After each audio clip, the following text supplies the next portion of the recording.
What up, great people? You know who it is and what it is. I am Mr. Darkeye. You tuned in to the Mr. Darkeye podcast right here on Anchor FM, New Soul Music Radio, the home of motivation to trust God and live your dreams.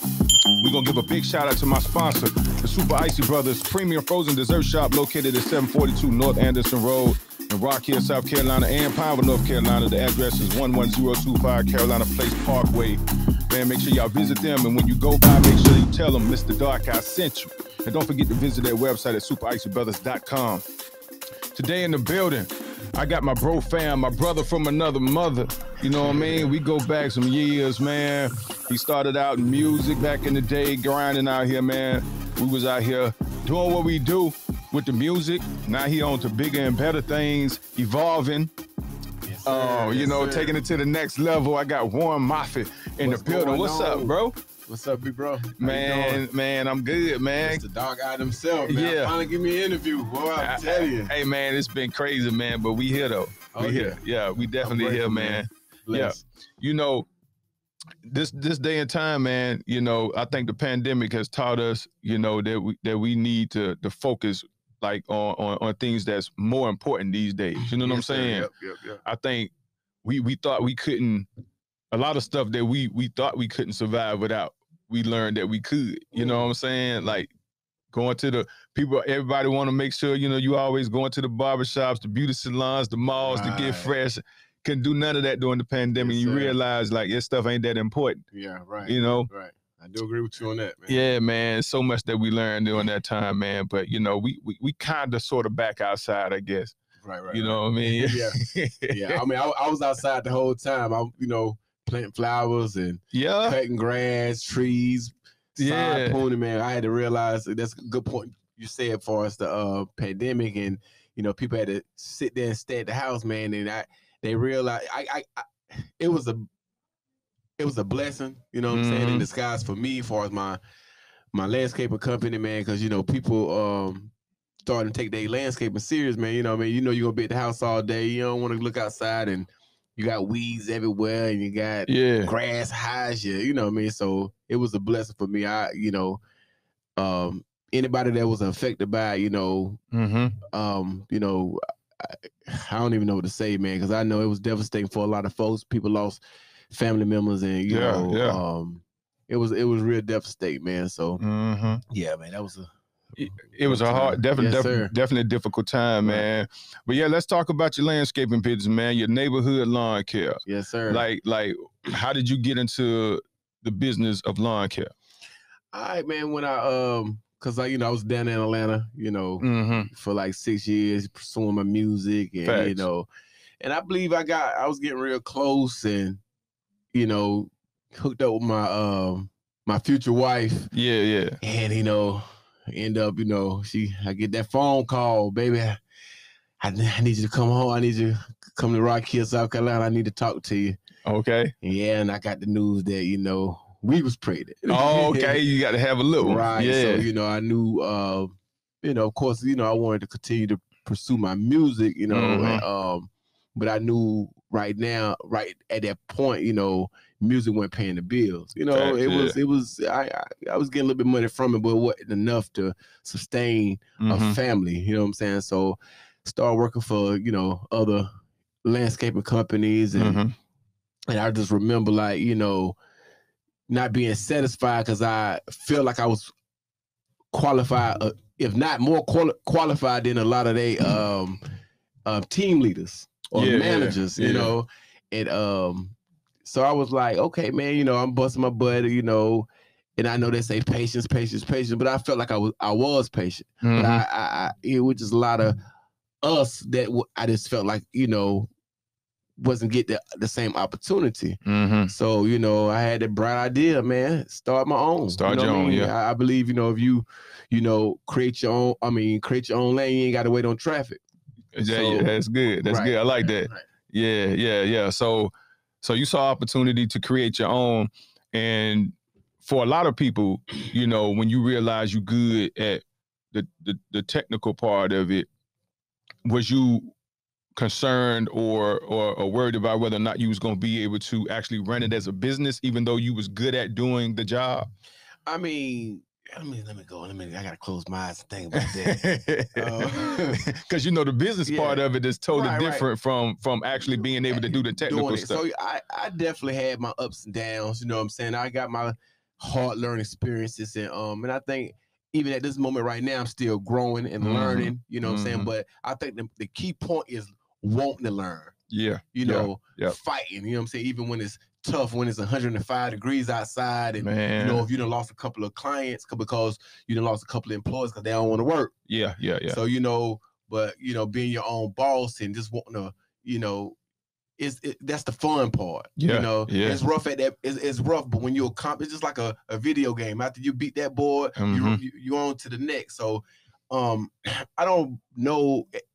In the beginning, no, it was like a little kid at a candy factory. I'm all over the place, but when reality hit in, it was like, man, boy, you need some more help. You know what I'm saying? You're behind. So you reached that adolescent stage. I had my moments that I kind of wanted, you know, I started doubting myself, but I had got back on the right track because at the end of the day, like my mama said, I could be whatever I want to be. Yeah, facts, man. Mama always know what's best. Be whatever I want to be, man. You know what I'm saying? I can accomplish anything, and through Christ, through God, man. You know, I can do all things, man. So. Absolutely, man. That's definitely key, man. By faith, dreams come true. Right. Man. So yeah, because I know for me that coming into this space of an entrepreneur, you learn that quick that the business aspect of it all is totally different from just being good at doing the job. Right. That's a whole nother monster. It's a whole nother monster, man. And a lot of people don't realize that until they get into it. Right. Because if you got somebody that bake cakes, right, and they good at that, and they got the whole neighborhood buzzing about their cakes. But if they open up their bakery, now they scratching their head like, what's going on? And you shutting down after a month, right? And you can't understand why I wasn't this successful because everybody loved my cakes, right. But it's like you need to learn how to run the business though, and you got to. And I also had to understand that you can't be the person that's. In the beginning, yes. Yeah. But eventually you're gonna to get some help. Yeah. You know what I'm saying? You gotta get in different departments to handle the paperwork, you know what I'm saying? Handle your taxes. You know, so that's the learning process. You know what I'm saying? I had to learn. Yeah. Let me ask you this. Do you think, I don't know if it's just us as black people or as black men, but do you think people have issues or they struggle with asking for help? Like, cause I think more so as men, we struggle with saying, hey, bro, I need some help. Because we think that the less help we get, the more of a man it makes us to be. Have you ever struggled with that? Just asking for help. I'm trying to think. I did, because you know what I'm saying, first you don't want nobody to feel like you don't know what you're doing. Yeah. You know, I do believe as a whole, we was taught to be, you know, you got to be strong. You don't ask for help. Just so I believe in the beginning I did. I was afraid to, because I wanted to project like I had it all together. Yeah, me too. Yeah, yeah. You want to make it because that's how they made it seem like, you know what I'm saying? When we was growing up. Right. Like, you know, asking somebody for help was like asking for a handout. Right. You know what I'm saying? But that ain't what it is. Two different situations. Different situations. I think it's a difference between choosing to be good and choosing to be great. Right. Because if you just say you just want to be good, right. I don't feel like you need help to be good. You know what I'm saying? But if you want to be great, it take assistance for greatness. Right. And to me, I think that's the only way you could be great, man, because it's the dream is bigger. Right. The vision is bigger. Right. And that's a lot that come with that. Right. You need help, man. Yeah, you need help, man. You know, you're right, man. Cause with your, like, the vision for your company, your neighborhood lawn care is like, I feel like that's where you trying to go. You trying to make it big as possible. Get all the contracts that you can. Right. You know what I'm saying? Right. I feel like the way you can, and you probably already own this vision, but I feel like with the fact that you care about the community. Right.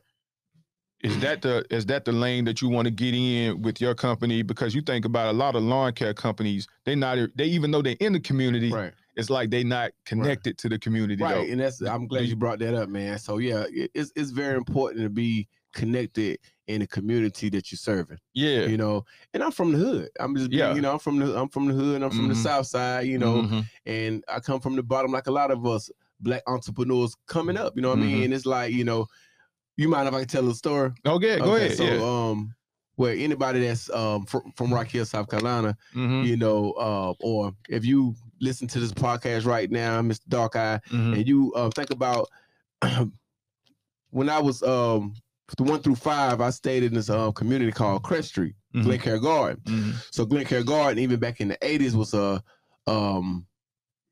a middle, I consider a middle class neighborhood. You know what I'm saying? Now, and I remember my mama, my dad, and my sisters, we all living in one, you know, just like a family. And then the drug epidemic hit. Yeah.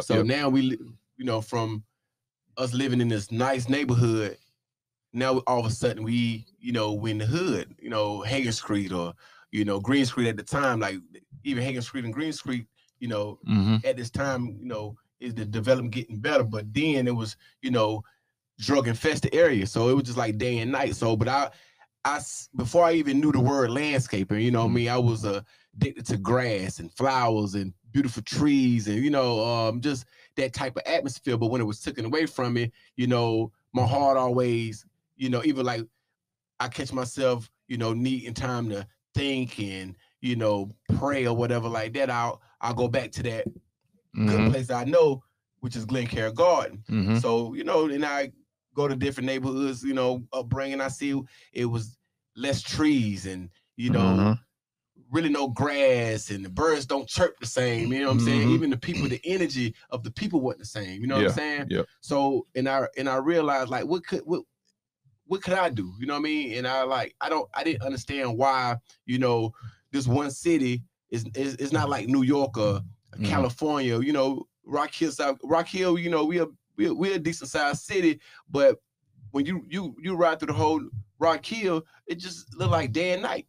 Yeah. And I wanted to, you know, and I wanted the kids that, you know, lived in the, you know, urban communities to have the same opportunity as anybody else. Right. You know, everybody deserves healthier grass. Healthy grass, trees, flowers, because, you know, it's not just beautifying your community, it's creating a healthier environment. And even study shows that when you take care of your neighborhood like that, even the crime rate go down. Yeah. You know what I mean? So it's all together. But again, healthy grass, flowers, trees, it create like a oxygen in the air that, you know, help you meditate. You know, it's all, man, it's a lot, man.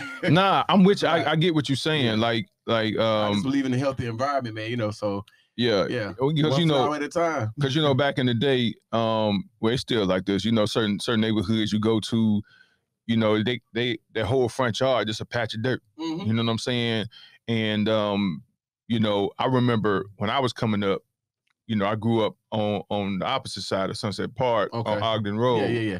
Where, you know, you ride down through there, man, like it's just everybody on that side of town just had that mentality of taking care of their grass, take care of their yard. Like my pops, mean a lot. My pops is just like crazy about his grass. Yeah. Like so different neighborhood. Yeah, so people used to actually say, man, y'all live like white folks over there. You know what I'm saying? Just because we had green grass. It's crazy, man. Crazy. So for, you know, for you to have just because your grass green, you living like white folks. It's crazy, man. Right. So for you to see that and know that just to walk out your door and see, you know, a yard that's taken care of and the environment look right. And taken care of, it changed your mentality. Yeah, it definitely does something to your psyche, man. You know, and it's like, my mama, man, she was on dialysis. It was 5 years before, you know, you know, God called her home or whatever. But I if I can, you know, just her coming home from dialysis and being on the porch and she got to see, you know, dead trees and flowers, you know, I can only imagine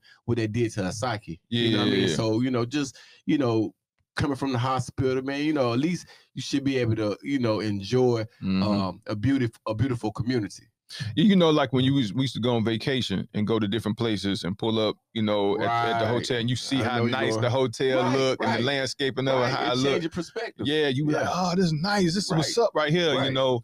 And I think that when we expose to those kind of things, like you say, it makes you want to, you know, live differently, right? And Definitely, you move differently, man, and you want to continue to experience nice stuff, man, like that. All facts. Yeah, all facts. I'm with you, man. And then I feel like, you know, for people that's like, you know, gang, you know, what you call it, environmentalists and things of that nature, or whatever, that people that really get into nature and you know what I'm saying. I'm thinking about you know, Earl Hunter, who with Black Folks Camp 2. You know what I'm saying? Like, you know, that's big, yeah, you know, he inviting Black folk, because a lot of people, like when we coming up, we were scared to go out in the woods, and all that or whatever.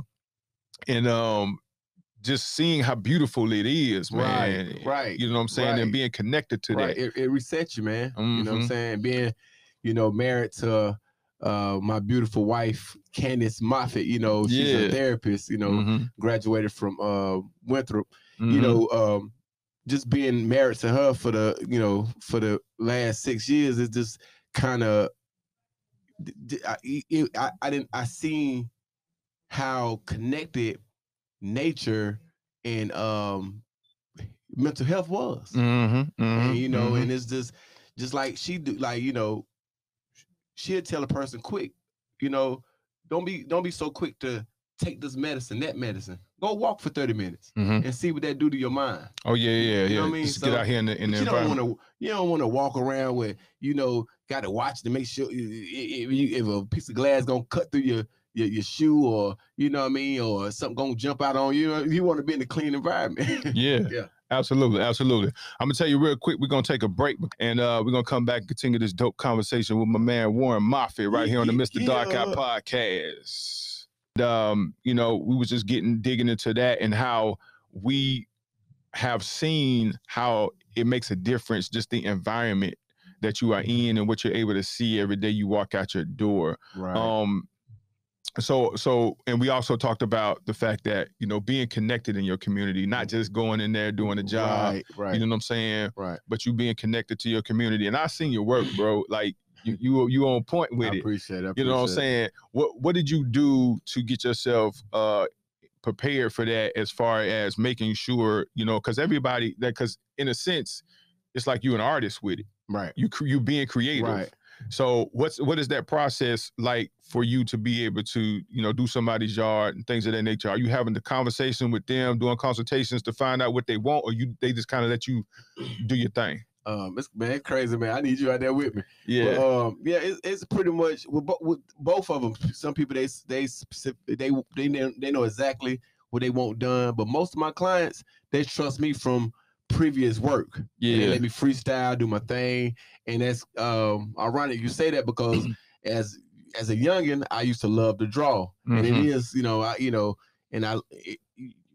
creating, you walking off and you looking at your idea, you be like, oh man, you know what I'm saying? So it gave me an opportunity to really, you know, be creative, you know, and you know, my creative mind. So it gave me that opportunity. So yeah, man. Cause you know, with us, you know, coming with, you got a background in music as well. And being creative with that.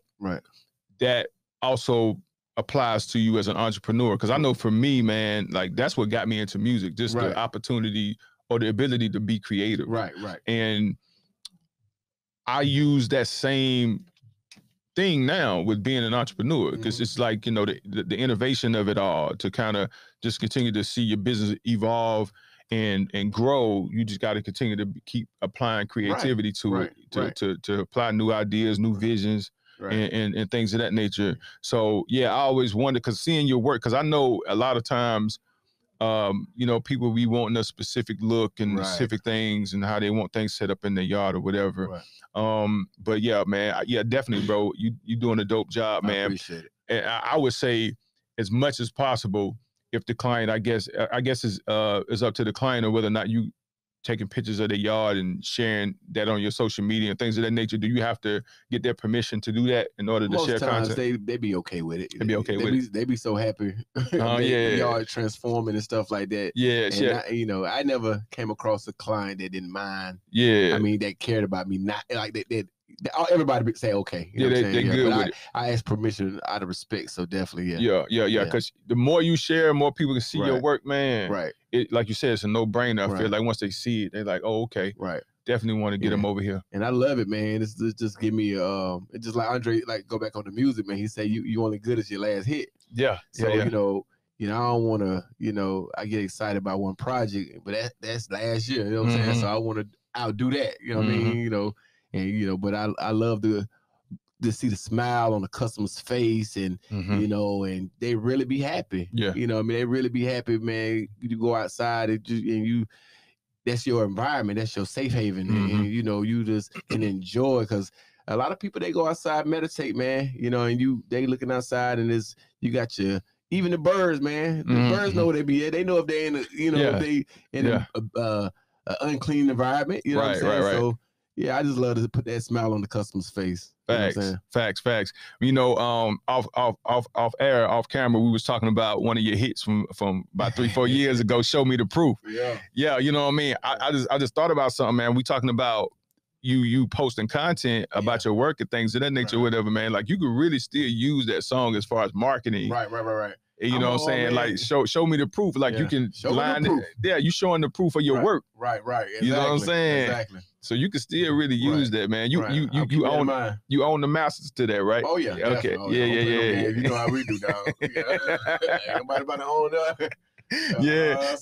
But you know what though, man? I asked that question because there's a lot of artists today that don't even know that they don't own what they recorded. You know what I'm saying?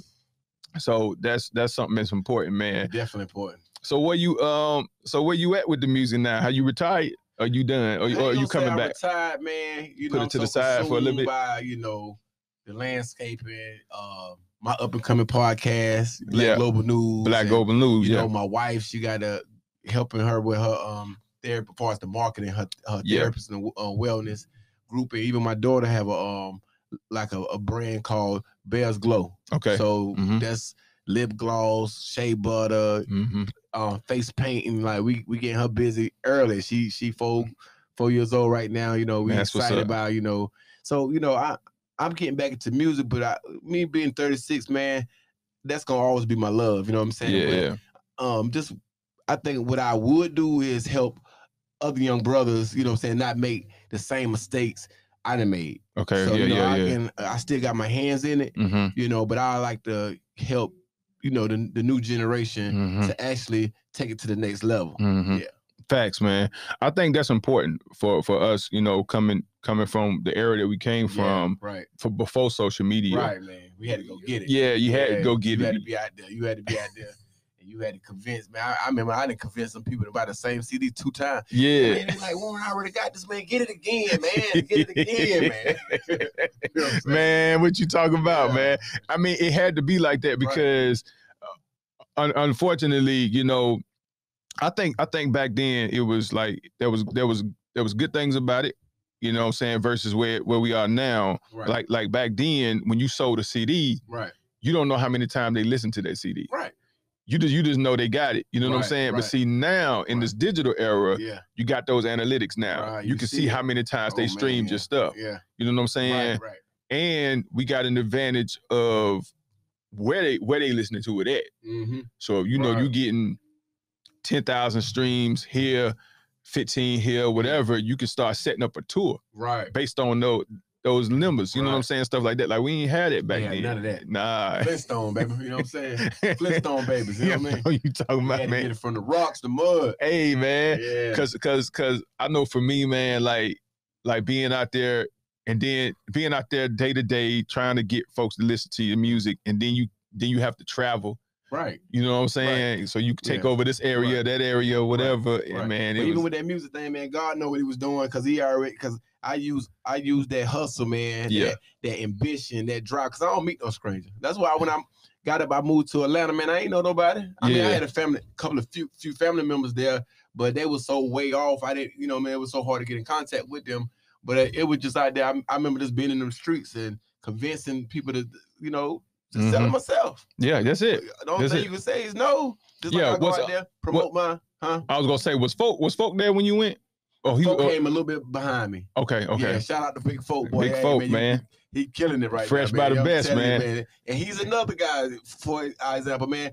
It's something about our area, man, when we actually, serious about something, and it's like, God really bless us, man. You know what I mean? We a different breed, a different cloth for real. Yeah. And I realized that, like, you know, folk, he can really cut hair. Oh yeah. And I ain't diss nobody. This ain't a diss to nobody, because I, you know, shout out my partner Rob from Fabulous Cuts, Moore, and a lot of people, you know, that was on the South Side, Old National. Yeah. You know, I feel like that's my second home. Them boys can actually cut at Infamous Cuts, but outside a lot of Infamous Cuts, man, most of them guys, they I call them painters, man. Yeah, man. They spray paint everything, man. You know what I'm saying? You know, folk, he know how to really use that razor, that tape line, and it's that boy bad matter. With it, dog. That matters. So he really got a raw talent, you know what I'm saying? And he really, you know, and I'd be excited to see him, you know, not just cutting celebrities' hair, but just being him. Yeah, doing what he being him, and it works. You know what I'm saying? His whole life, man, boy, been cutting hair, man. He fine with it. Shout out to folk. Yeah, man. Definitely shout out to folk. That's my brother right there, man. When I was in the ATL, I definitely had to stop by and see him. Matter of fact, that day I stopped by there, you was there. Oh, really? You remember? You don't remember that, man? At the barbershop. Oh, yeah. Y'all was standing outside. Right. Yeah, because I didn't even know you was living in Atlanta. I thought you was just kind of just there. He had moved down there, man. I was so excited. I was like, I can actually get my hair cut right now. Yeah. Man, definitely shout out to folks. So you say you haven't quit music. You just kind of focusing on other things, right? Yeah. Like I said, music.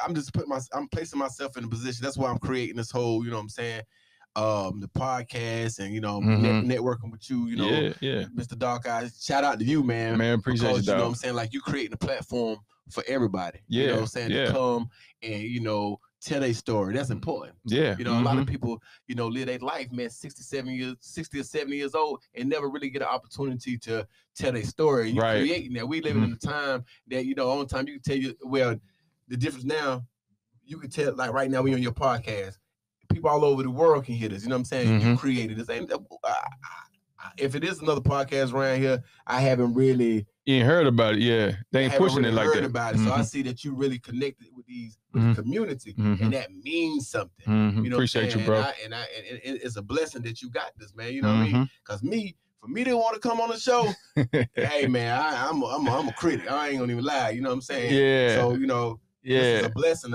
for this platform. So shout out to you, man. But even with my, you know, podcast, Black Global News, you know, I want to, you know, kind of. How can I say it? I just wanted all platforms are just the Black community. You know what I'm saying? How can we build our Black economic, you know, in the community? How can we grow as a Black people? You know what I'm saying? If we get this president, how does it affect Black people? You know what I'm saying? Yeah. When we vote this way, how does it affect? You know what I'm saying? Just all over the board. What could, you know? I want Black Global News to be one of the pillows for the Black community to rise.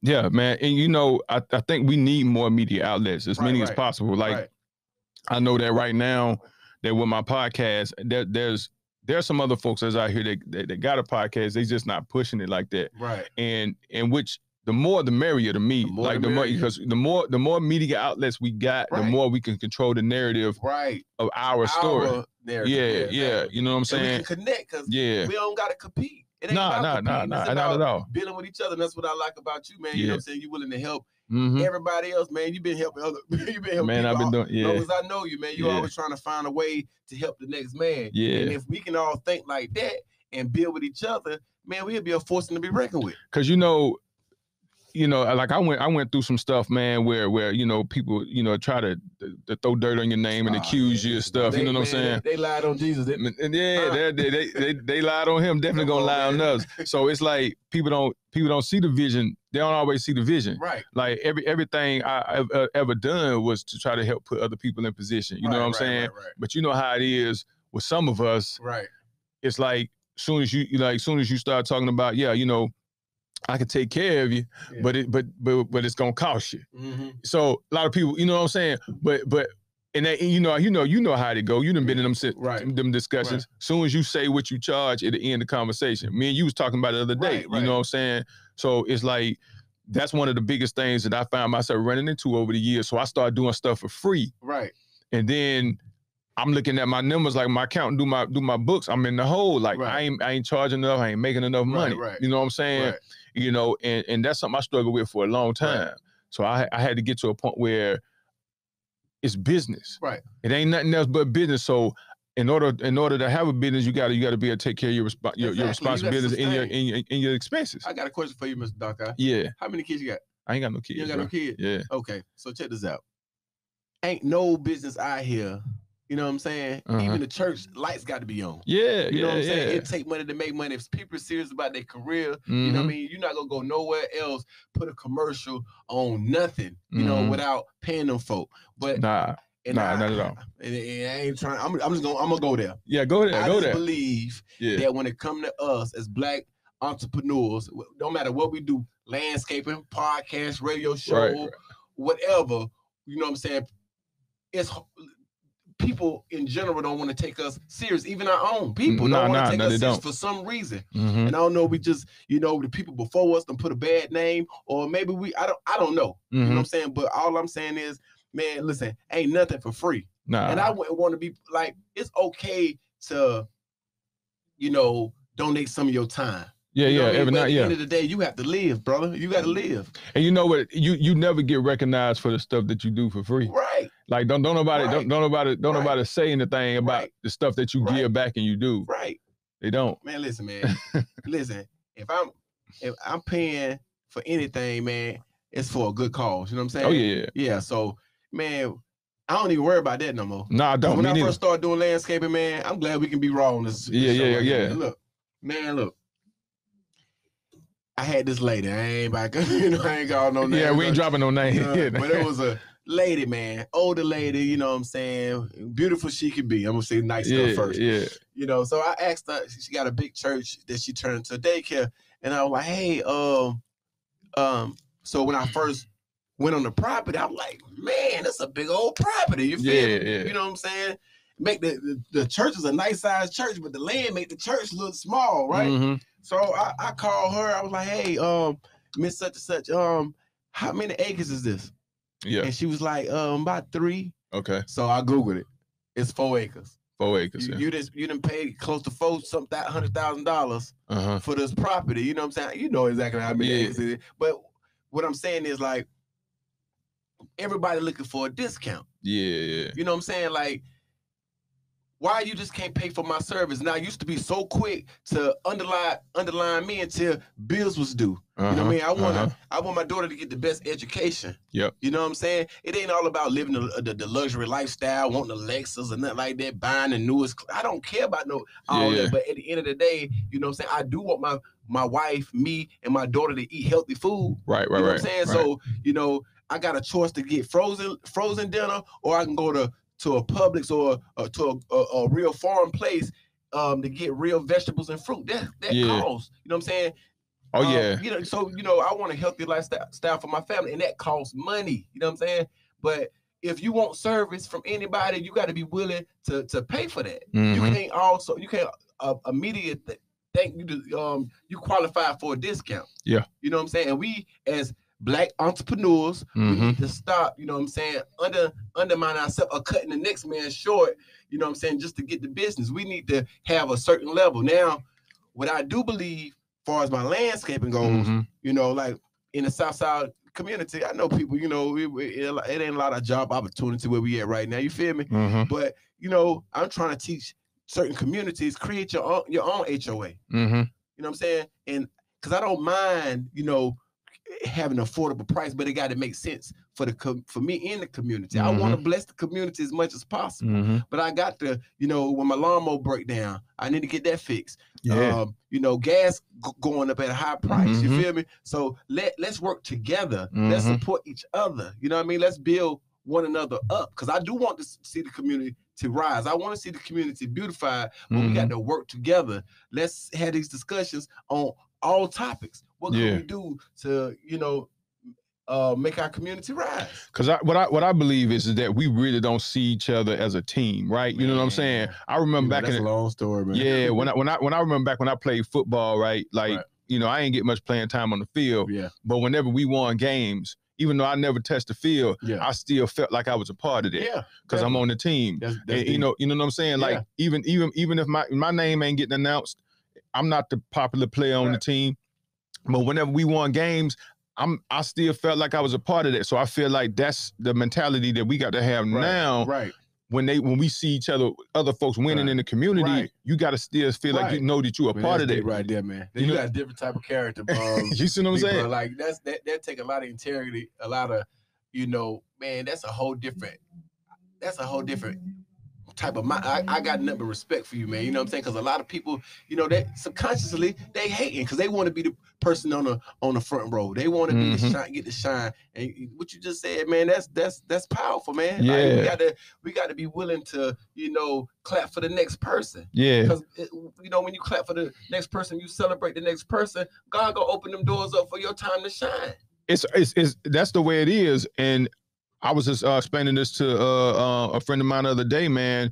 It's kind of like when you got the mailman in the neighborhood delivering mail. You know what I'm saying? Right. It's like if the mailman in the neighborhood dropping off checks and blessings or whatever, and you getting mad because they ain't got to your house yet. Right. But they coming. You know what I'm saying? Yeah. So we just got to wait our time. Everything is about timing because, the blessing that somebody get this year, right, and you thinking you deserve or you entitled to, you may not be ready for that blessing until 2025. Right. You know what I'm saying? Right. But it's coming though. Right. You know what I'm saying? But we just have a way of feeling like if I ain't got it, I don't want them to have it neither. You know what I'm saying? And that's hatred. Yeah. It's definitely envy. You know what I'm saying? And I always used to say this, man, like I know everything I do is for me to help put other people in position. Right. You know what I'm saying? Like with my podcast, or even as a consultant and manager for artists, like I'm doing all of that to help facilitate their goals. You know what I'm saying? Right. And even with my music, I chose to do, inspiration and motivation through my music. You know what I'm saying? Like, I got songs talking about living your dreams and doing all things. You know what I'm saying?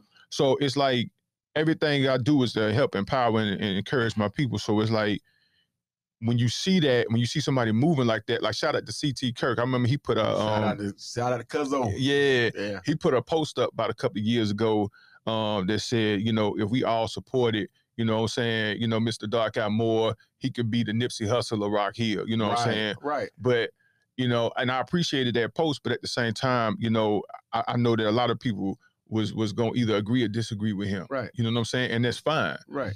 But, it's about knowing that if we uplift an individual that's pushing like that for the people, we all win. Right. You know what I'm saying? Right. That's why, I feel like it's important for me to have, you on and anybody else on that's doing things I see that's grinding. Right. And you got an opportunity to make a difference because like what you doing is like we talked about earlier, it's important, man, because it can be life-changing for a lot of people. Right. You know what I'm saying? Right. Like if you was to, go through some of those old neighborhoods or where you used to live. Yeah. And let's say if you just pick a house and you decide to do that whole yard, and not charge them. Just say, I'm gonna do that. And then people, you know what I'm saying? People ride by and see how you transform that yard and how they can impact that community. Right. And then next thing you know, you can get 100 more clients out of that just because you did that one job for free. Yep. You know what I'm saying? Right. So I just think that, if we just had that mentality of knowing that we are truly, really a team, and the things that we are witnessing the greatness in others, we all are part of that. You know what I'm saying? Amen. Man, Amen, you know what I'm saying? Hey, so that's the reason why, man, anything I could do to help Black Global News, your lawn care, you know what I'm saying? All that, man. I feel like that we all win when that happens, bro. And I think, Rock Hill, man, we got, we a different breed, man. And of course, and I'm gonna keep the narrative positive, man. I know we got some more growing to do because we got some serious leaders in Rock Hill that if they was to come together, oh man, we'd be so far ahead, man. And I'm excited that one day, saying we gonna see that, you know what I'm saying, and see that soon. But we just gotta keep pushing that narrative. We gotta keep connecting people together, and it don't matter what he say,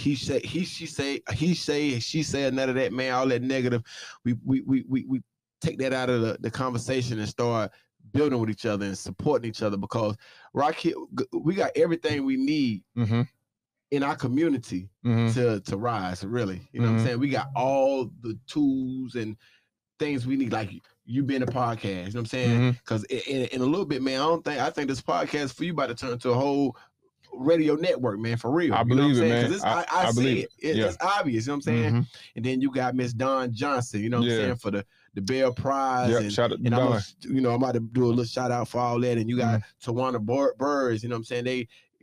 They got two powerful, Black women that's doing so much in the community. And I would love to see when they link up, what's gonna happen. Miss Kathy Stewart, just a lot of people in this area, man, that, you know what I'm saying, if we was to link up, you know what I mean, which I believe coming real soon, that Raquel in our community is gonna be a force to the record with, man. Absolutely. I believe that too, man. I believe that's the direction that we're headed in. It's like we running a little bit behind with what we got going on, but we getting there. We learning that what it's going to take for us to come together in this power in numbers, man. It's coming. It's coming. Yeah, man. So I just appreciate good positive energy and anybody that's putting that kind of energy back into our community to help us move forward, man. And if I didn't call your name, and if you're doing things in our community that I just don't know, because I'm pretty sure it's a whole lot other that I don't know about, you know what I'm saying? Because it ain't about, I just haven't heard your name doesn't mean you ain't doing something in the community, like you were saying. Just because you ain't always mentioned or front and center doesn't mean that seeds you planting not important. Everybody's important, and just like, you don't have to be the person on camera all the time. You don't got to be, doing interviews all over the world for what you do to matter. You know what I'm saying? Get up, get out and get something. Support your community. You see somebody is all about the community and want to see the community do what you can do. You know what you can do to make sure you can help push that person, even if it's conversate with that person. Going and support that person. Anything, everything matter. You know what I'm saying? Absolutely, man. So definitely, bro, man. Hey, I definitely celebrate you, man. I appreciate everything you're doing, man. I know that, your neighborhood lawn care gonna be big. You're gonna have trucks all over Rock Hill and all over South Carolina. So what you got some shout outs or something? Black folks, we want to get shout outs. Give you shout outs, man. All right, man. So, I want to get the Bell Prize 2 program a shout out. Matter of fact, if you don't know what Bell Prize means, it means Black Economic Leadership League. So shout out to Dawn Johnson. She the chair of Bell Organization, chair of Business Development and Innovation. I want to thank you again for the opportunity, man. Raquel, let's rise up, man. It's our time to shine, man. Like, whatever we can do to build a community up, all the community up.